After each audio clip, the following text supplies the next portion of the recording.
Hey guys, welcome back to DIY guitar making. Today we will not be doing guitar making, but rather we will actually be doing a repair. So I haven't done a video on repair in a good long while, and what I have for you today is a super duper cheap Carlos Brand Acoustic Guitar, and I think it will be valuable for a lot of people for me to go through this guitar and just diagnose the issues that I see. Because there's a lot of people out there who own guitars like this. Maybe it's not Carlos, maybe it's some other cheaper brand. I'm going to kind of give you the tools to know what to look for, especially on an inexpensive guitar like this. Now what I'm going to be doing for the customer for this guitar is simply adjusting the action. I wouldn't even call it giving a full setup because there's issues with the intonation that we're not going to fix. I'm basically just going to be adjusting the action, because on a guitar like this, as you will find when you get into any kind of repairs, on inexpensive guitars, almost anything you do to them exceeds the value of the instrument. Furthermore, inexpensive guitars were not built to be repaired, so actually a lot of the repairs that would be relatively simple or cut and dry on a more expensive instrument are much more expensive on a cheap instrument, simply because no forethought was put into the design of the instrument to make those repairs accessible or easy to do. So that's just a little bit of background. Let's go ahead and diagnose this right now. So first of all, this guitar is 40 plus years old, and that's good to know right off the jump. These guitars, Carlos Brand Acoustics and Classicals, were made in the 70s and 80s, and it's a Korean made instrument, so I think the age here is very appropriate to understand, because a lot of what we're going to see are things that you just expect to see on very old instruments, and not just inexpensive ones, actually, even more expensive instruments. When you get above that 40-year mark, you just see a lot of these types of things. And so the first thing I'm going to show you guys is the belly bulge, and the fact that the bridge is lifting off of the instrument. So behind the bridge there's a pretty significant bulge here, and in front of the bridge there's a corresponding slightly sunken area. Now that is very typical of older guitars. If I take a feeler gauge, I can make it really obvious for you that the bridge is lifting by sticking something like a feeler gauge under the edges of the bridge. See that? So I shouldn't be able to do that, right? So there's clearly a gap there. Over time, whenever you see this, over time this will continue to happen. If you just leave this alone, it won't stay exactly as it is. The bridge will continue moving in that direction until it comes off completely. Now that can be a very, very, very slow catastrophe, and so on a guitar like this, I'm going to let that go. More than likely, the person playing this guitar, which is the son of the customer, the person who brought this to me, more than likely that student player will simply buy a nicer guitar. He'll get bored with this, he won't like it for a number of reasons, and he'll just buy a better instrument. So there's no reason to put all the money into doing a bridge reglue, which bridge reglues are over $300. So yeah, we don't want to go there, and we won't. So that's bridge reglue. Other thing I want to show you guys, this saddle here is all chipped up underneath the strings. This is a plastic saddle. You can see these giant chunks have been taken out of it. Plastic is a material that really degrades over time, and you can see that on the binding too. This is also normal with binding. It becomes brittle and starts chipping and falling apart. And so on the saddle, that's important, because where you see these giant chips underneath the strings, that's pushing our intonation point further back on the saddle, and so it's going to make the string play flat as you play further up. The note will go flatter the further you play up into the higher registers of the frets there. Now, if the chip was on the opposite side and it was pushing the intonation point forward, the note would actually be too sharp, right? We want our intonation point to be right down the center of the saddle, okay? At least on a saddle that's not fully compensated, which we're not going to talk about. That's more of a expensive guitar thing anyway. But anyway, so that's why I mentioned earlier that our intonation is kind of messed up from the start. The correct thing to do here would be to replace the saddle, and in that case you would just replace it with bone, a material that's much more durable. You won't have that issue in the future, and also bone will, for sure, it is one of those things that actually does improve the responsiveness of the instrument. Plastic is just not the ideal, sonically speaking, it's not the ideal material for that area. So that would be nice to do, to replace it with a bone saddle, and that's not horribly expensive to do, but again, this guitar is probably just going to be replaced at some point and upgraded to something different, so it's a very low value instrument. One thing I just want to point out too, not particularly common to see, but this is the type of saddle that can be adjusted simply by turning these screws. So the one side will raise or lower the bass, and the other side will tilt the treble up or down. This is just cool. If you look back here, there is evidence of a scarf joint repair there. You see that joint? That is not typical.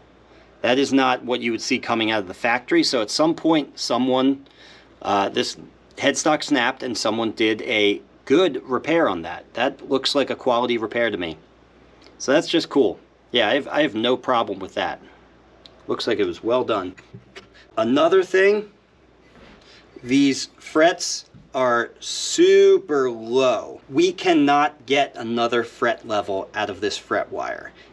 If we wanted to level the frets, we would actually have to remove them and do a full refret, which again, very expensive. We're not going to do that. He does have pits in the frets and in the usual places around the B and the E string, 3rd fret, 2nd fret, 4th fret, a little bit on the 5th fret. So that's pretty common. Those are the classic areas where you expect to see them because most people are playing cowboy chords most of the time, myself included, and so that's where you get those pits in. This is nickel silver fret wire, so those pits develop pretty easily. If this was a more expensive guitar, and if the frets hadn't already been leveled almost out of existence, we would do a fret level and recrowning. Now I can also see that when these were leveled, they were not recrowned. So you can see if you look at the fret wire, it's actually flat on the top, which again, we talked about losing our intonation point on the saddle just a moment ago. That's actually going to mess with your individual intonation on each piece of fret wire. Because the fret wire isn't crowned, then when you fret the string onto the wire, it's actually breaking off of either the back or the front, either the nut facing or the saddle facing side of that fret. It's not breaking off of the dead center of the fret, which is why we crown them. It's why we put that peak into them, so it'll break right in the center, which is mathematically speaking where we want to have that string break. Obviously another thing that we're not going to fix on this, but I just wanted to point that out. Let's see what else I can see on here. Oh, the pick guard. Pick guard's coming up. That's actually a more expensive repair than you might think. You know, the pick guard is a thin piece of plastic usually. In my case I use Mylar because Mylar tends to be way thinner, so it affects the top less. And it's clear, which I like too. You can still see the wood grain below it.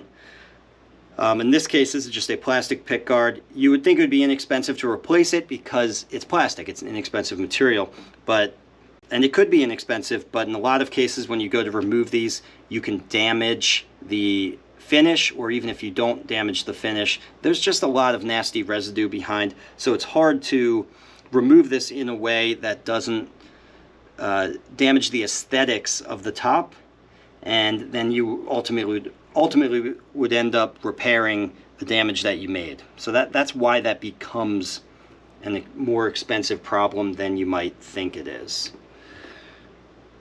So that's pretty much it. So like I said, all I'm going to do to this is get this playable so it's not buzzing. Hear that? So currently the neck is pitched forward just a little bit, which you expect to see again on an old instrument that has sat around for a really long time.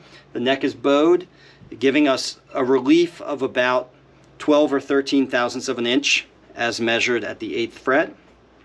So first thing I'm going to do is adjust the truss rod and just get that to something more reasonable, like 6 to 9 thousandths of an inch is a good range to shoot for.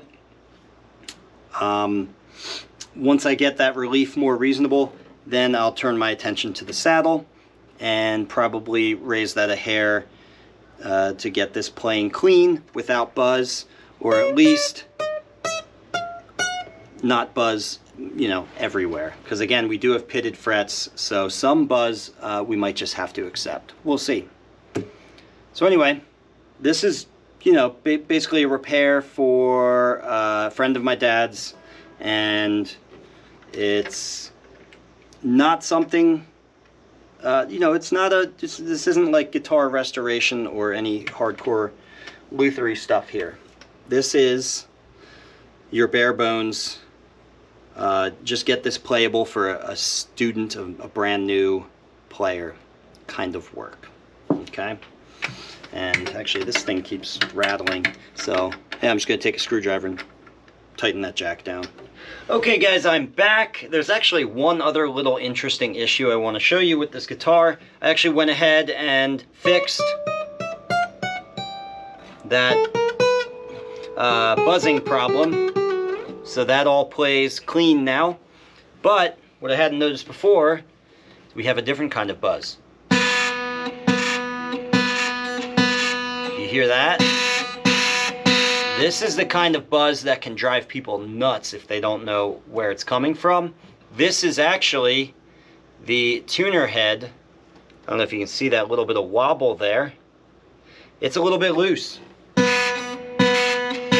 So it's not the string buzzing on the fret wire, it is actually a sympathetic vibration coming from this loose tuner head right here. And I'll show you if I play it, and then I put my finger on it, and it plays clean.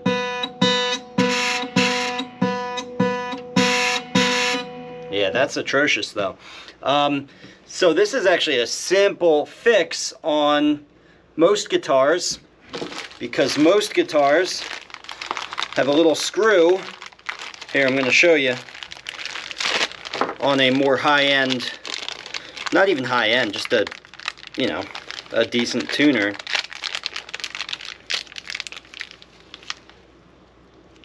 See, there's a little screw right there. You can just tighten that down.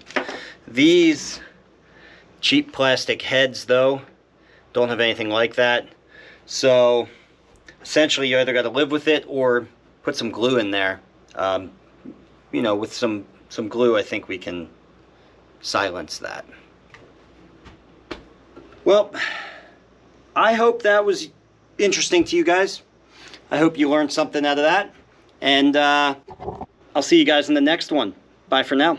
If you learned something here, please give this video a like and subscribe so you can be notified when I release a new DIY guitar making video. And if you want to really learn more, take one of my structured online courses at ericschaferguitars.com or register for a hands-on guitar building workshop here with me in Burnville, Pennsylvania.